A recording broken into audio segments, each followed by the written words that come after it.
You know, it's been a while since we've done my favorite thing, a panel quilt.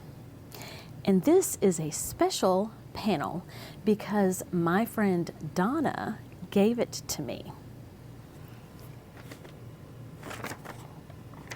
Donna with one N.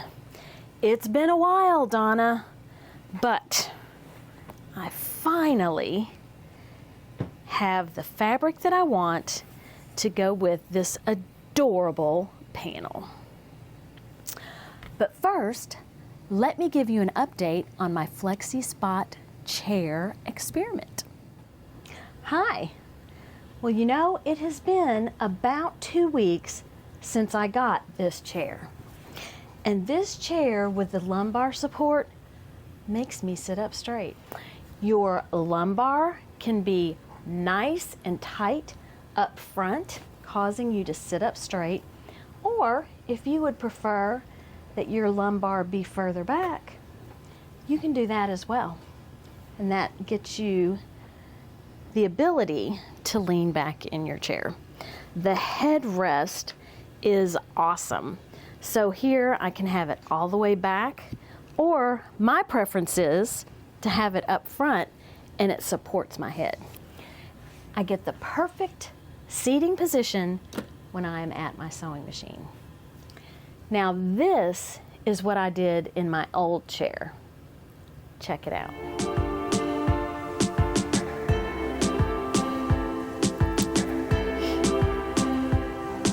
This was at my desk during work. So you can see finding a nice, comfortable position was kind of tough. The only issue I have is I need one of these at my sewing machine and at my desk. So make sure you check out this chair.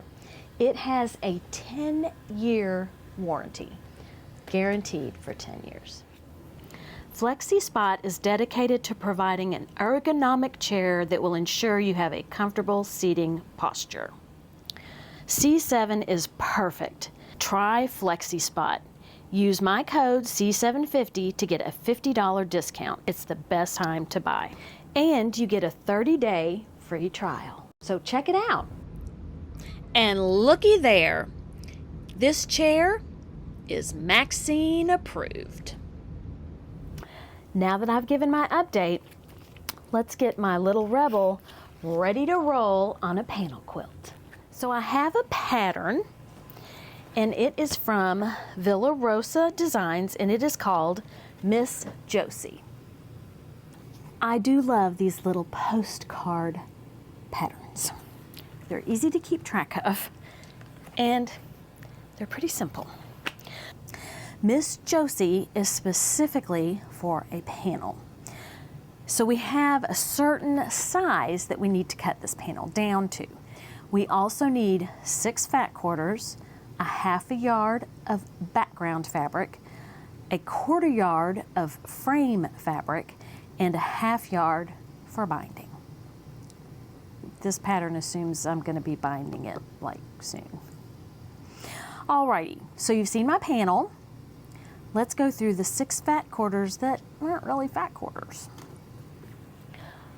I tried to find some fat quarters, and I also have yardage that I'm going to cut down to a fat quarter. So here are the 2 fat quarters that I have. And I wanted to pull out some of the colors of the books. So here you can see there is a blue book. Now this pattern shows the panel going this way, but I see no problem with it going this way. Hopefully that works out.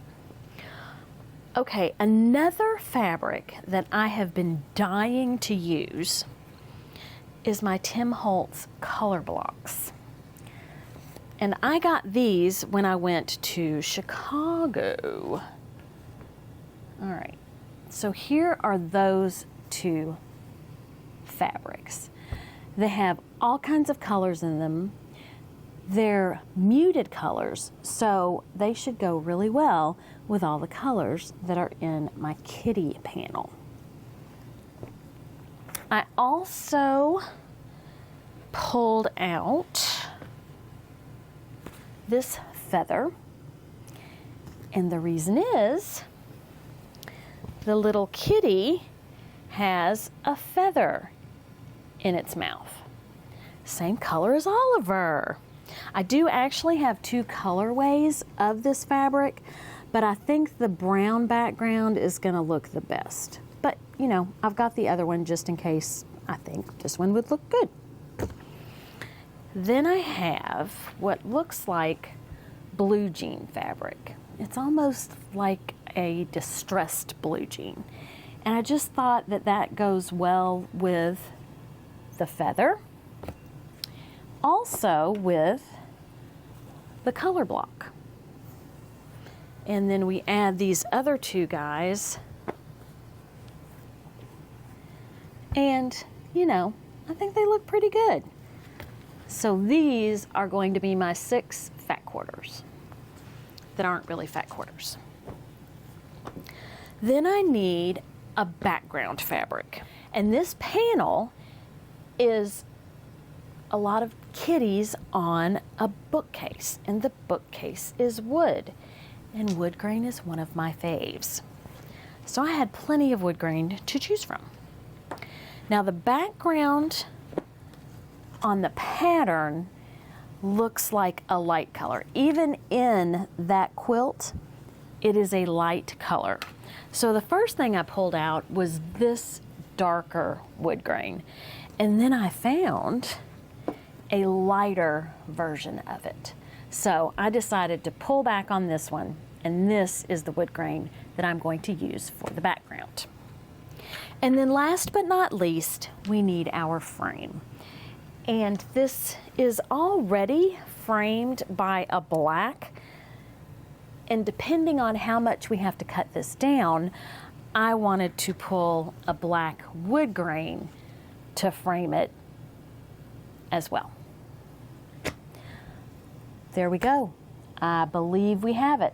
So the first thing we need to do is cut down our panel, as much as we hate to, because it's so cute.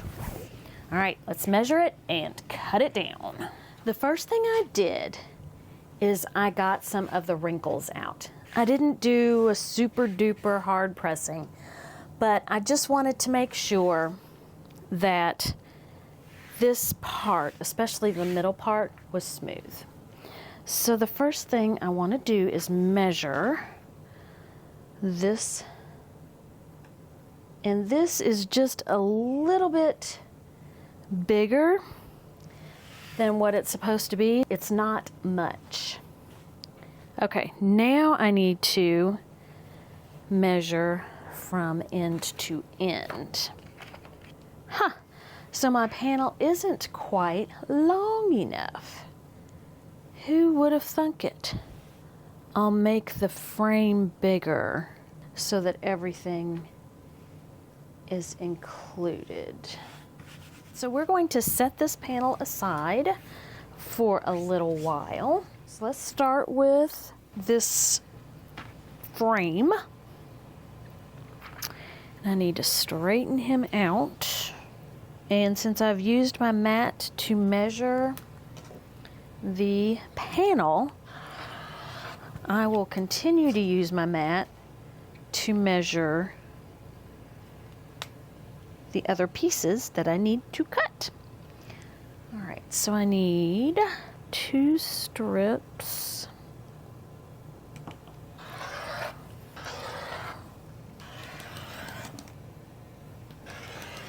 Is a certain length. So that's what I need of the frame. And you know, just to break it up, I think I'm gonna go ahead and attach the sides and the top and bottom pieces of the frame. So we're not just cutting the whole time. Let's go to the sewing machine. So the instructions tell me to add long sides first and then add the border for the shorter side. So I'm going to be adding the skinny border to the side.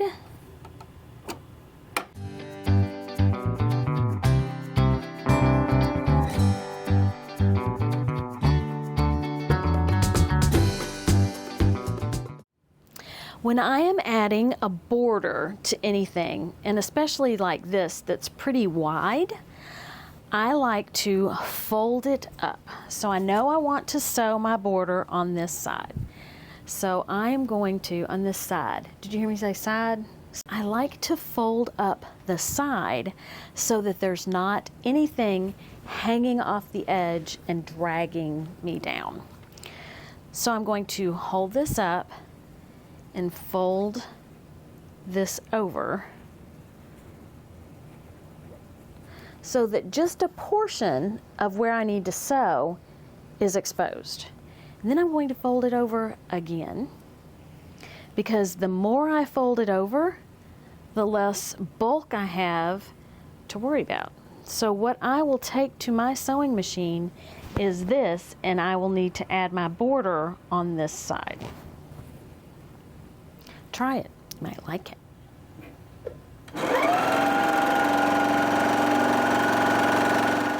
So what I have done is I've started cutting my fat quarters. And even the fabric that I had yardage, I just made fat quarters. It just seemed like the easier alternative. Now it turns out that my first fat quarter was really a half a yard. So I cut out my 3 squares and my 4 strips in these 2 colors. So I really used 1/2 yard to create these 2 fat quarters worth of squares and strips. Now I have that.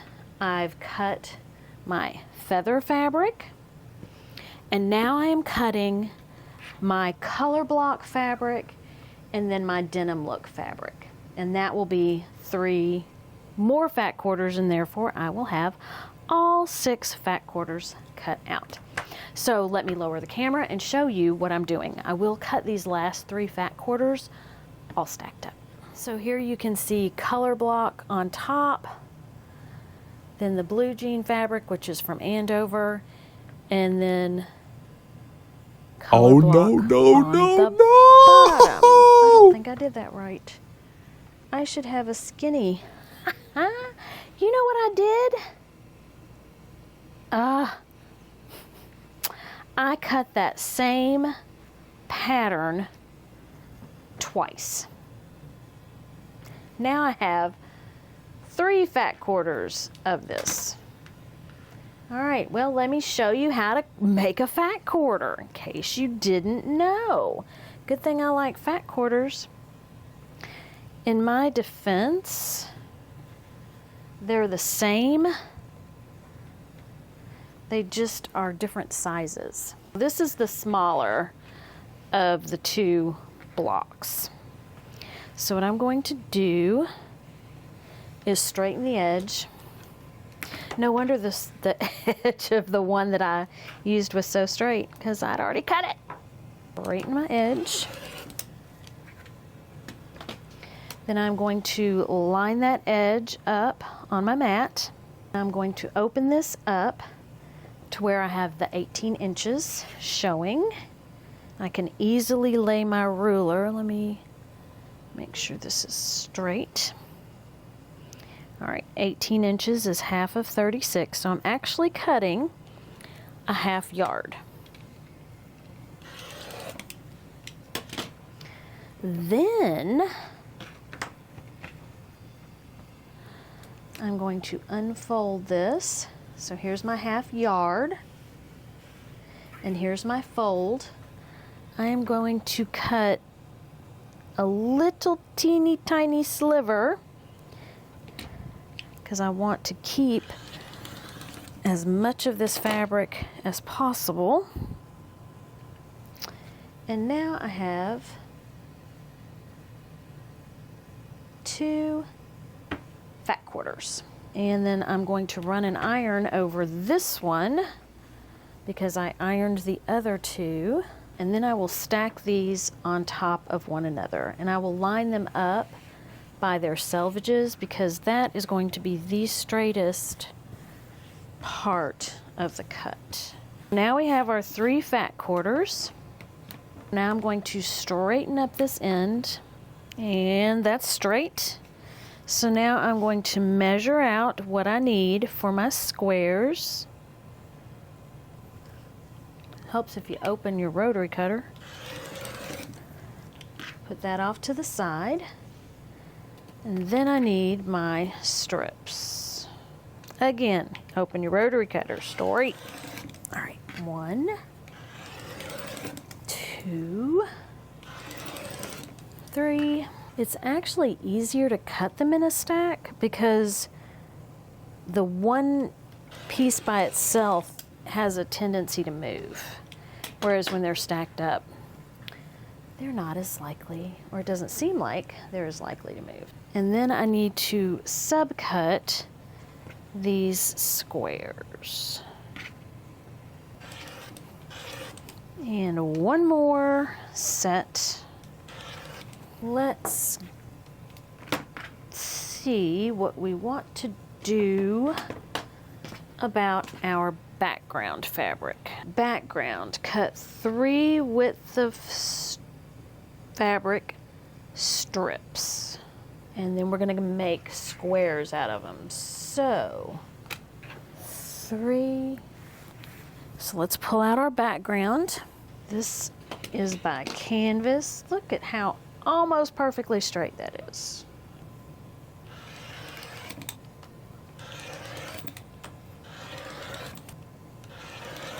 So there we have our background fabric. Now I'm going to run an iron over it and subcut it. Then we will figure out how we're going to make these blocks. Selvage.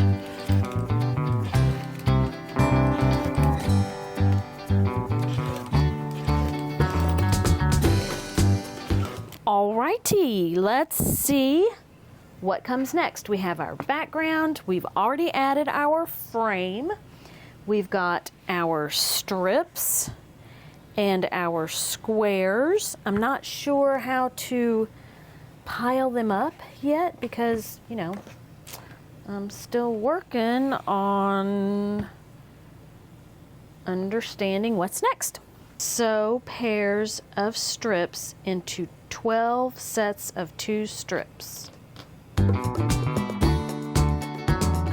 So we are going to make strip sets out of all of our strips. Pretty exciting stuff. And we can chain piece. So I have pieced all of my strips together. Pieced. Yeah, I guess it's pieced.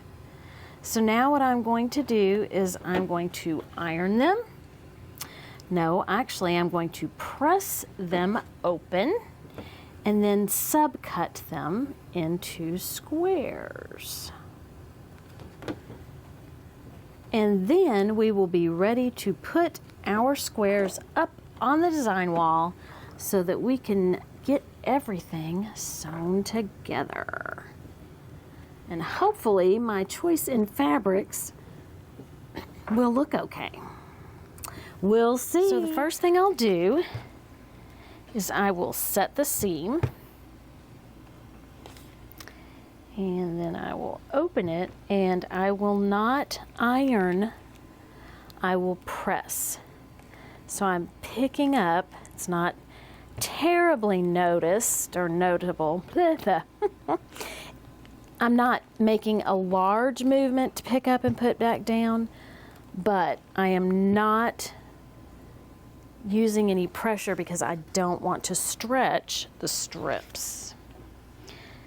Now I did cut them along the selvage line, which is what the directions told me to do, but I'm pretty sure we're still going to have some stretch in here. I'm not sure. Let's see. Let's try it out.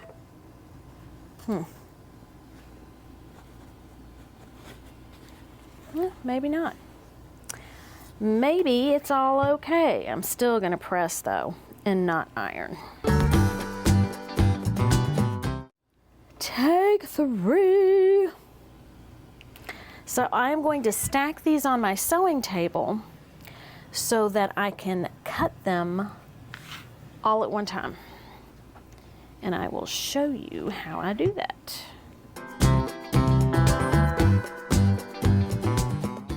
You know, I don't think there's anything that doesn't look good with this color blocks. It's just got every color, and they're all have that distressed look, which I love.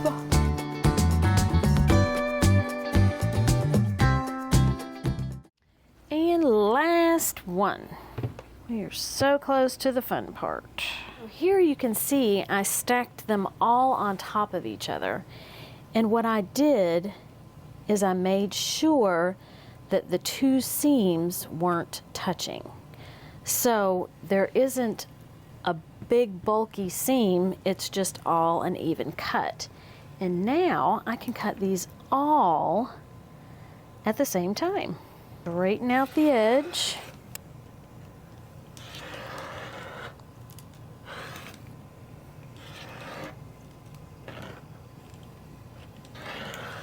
You ever think, I hope I read the pattern right, you know, as you cut the last set of strips. All right, so I've got all of these blocks. I've got these blocks, and I have my background. Okay, let's take these to the design wall. All right, so these strip sets, I believe, are considered the rail squares, and they go next to the panel along with a regular square. So I have to turn my panel this way. Okay, so the first thing I have is a rail square, and it goes up and down. Then I have a block, and it is not a background block. Okay, so here's a block. Then we have another rail. Do this one this way. And then we have, wait a minute.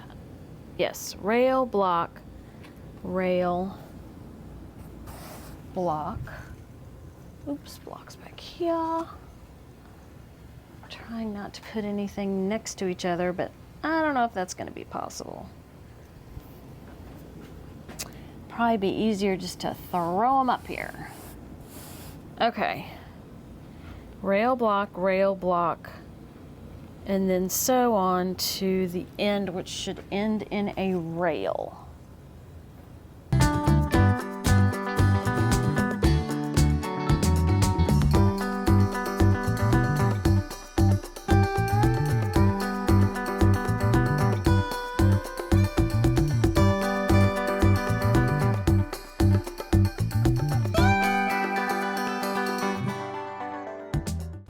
So you can kind of see how it's going to come together. So I am going to finish putting the border on the design wall, and then I'm going to sew it all together, and we'll have a quilt top.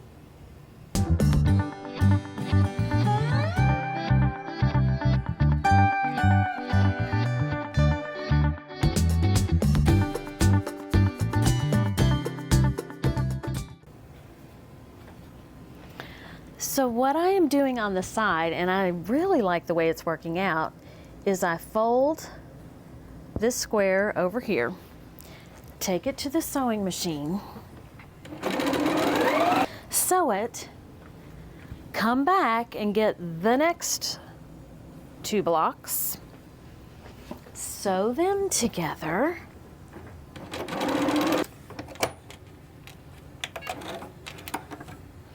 So once I do that, I have all of these chain pieced together. Now what I'm going to do is I'm going to open this up and make sure, so I've got the background and a rail, and then I should have a rail and a block, which I do. So I don't even have to take these two apart. I'm just going to fold them over, nest the seams, and sew them together. And I'm just nesting the seams. It's really easy because there is thread holding them together. So now I have my first 2 blocks together. The next block in line is my background and a rail, and that is correct. So I'm going to fold this over, match up the top 2 blocks. I get it started, and then I make sure that my blocks are nested correctly. And there I have the 3rd set of blocks. Here's my next 2. So I need to have a rail and a block, and I do. So I am able to do the same thing on the bottom that I've done on the sides. So I just take the block nearest the panel, fold it over on top of the block in the next row, and then sew those together. That way I don't have to break thread, and I'll just be able to put all these blocks together and form that border. My quilt top is complete. Now this is not a normal type of quilt for me, but I like it. I like the design. I think the rail and the block and then the background fabric is pretty cool. I think you can see it better now, this background, than you could before. And you know, those kitties are adorable. It's not a big quilt. I might add some borders. We'll just have to see. I'm thinking I will. Now, what borders I'm going to add, I'm not positive. Let me know if you have any suggestions for borders to add. I think Gracie likes the cats. Thank you so much for watching. I do want to mention that I am going to Ireland in a little over a year, and I would love for you all to come with me. There is a link in the description below that gives you the information about the trip. If you have any questions, my email is down there as well, and you can email me and ask me any questions that you might have.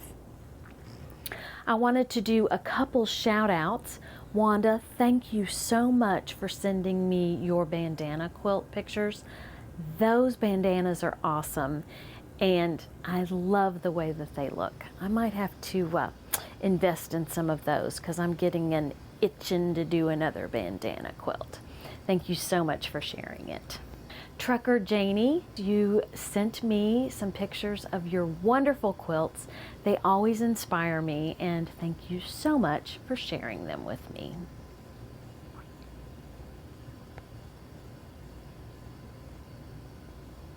Julie, I wanted to thank you for reaching out to me and asking how I store my fabric. It is on comic book boards, and I did respond to your email, and you gave me an idea for a short. I think that might be something fun to put in a 60-second video so that I can share how I store my fabric on comic book boards. Thank you very much. Thank you everyone so much. I know that you have all kinds of options on YouTube, and I very much appreciate you watching my channel. Do not forget positive affirmations. I should have said it at the beginning. I am a quilting genius, or I sew a perfect 1/4 inch seam. It may not happen now, but if you say it enough, surely it will come true. Have a great day, eat some chocolate, and be kind to everyone. Until next time, bye.